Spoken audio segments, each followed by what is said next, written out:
Hello guys! Welcome back to my channel. Isa na namang recipe ang ibabahagi ko sa inyo at ito ay ang puto cake. Simple lang ang mga ingredients at napakadaling gawin. Let's start!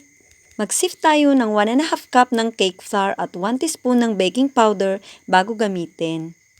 Ito ay para hindi maging buo-buo ang ating mixture at para maalis na rin ang mga dumi. Pagkatapos masala ay ililipat ko na siya sa mas malaking bowl at start na tayo sa next step. At sa ating flour ay mag-add tayo dito ng 1/4 cup white sugar, 1 teaspoon ng salt at 1 cup na milk.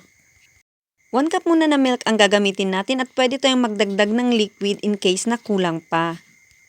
So sa pagmimix natin ng ingredients ay mapapansin natin na kulang pa ang liquid. Kaya in this case ay nagdagdag pa ako ng 1/4 cup ng water.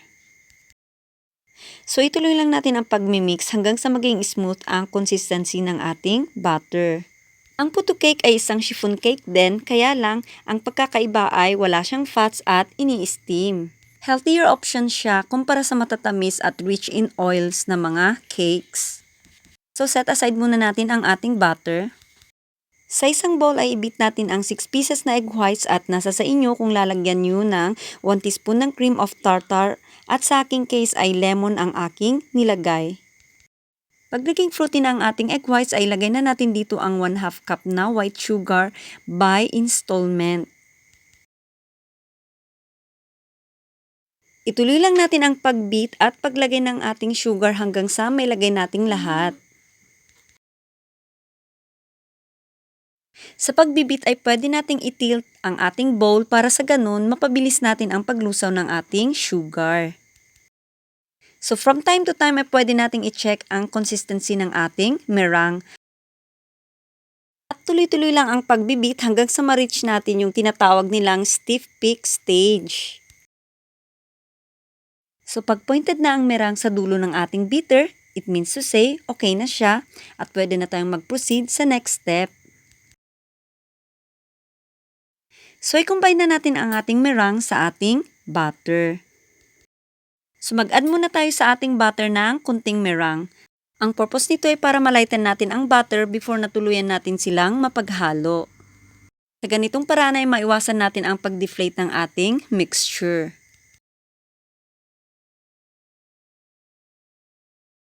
So ibuhos natin lahat ang ating meringue sa ating butter at haluin ito ng dahan-dahan.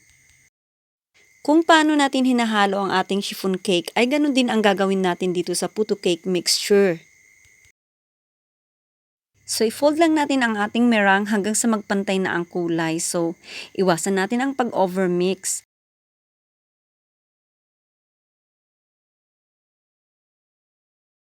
So hayan, uniform na ang kulay kaya proceed na tayo sa next step. So ibuhos lang natin ang ating mga butter sa pinipare nating mga molds. Gumamit ako dito ng isang round pan at saka mga puto molds. So nasa sa inyo na guys kung anong gagamitin yung mga molds. Ang importante ay may grease at saka may liner para hindi didikit ang ating puto. By the way guys, ang egg white na ginamit ko dito ay natira lang sa huli kong pagbe-bake. Ang ginamit ko lang kasi ay egg yolk at niref ko muna ang egg whites at naisip kong gamitin dito sa ating video. Kung napansin nyo ay may mga butas-butas na ang ating mixture, kaya yan ang consequences ng hindi fresh na egg. Okay lang naman siyang gamitin pero hindi talaga perfect ang magiging resulta.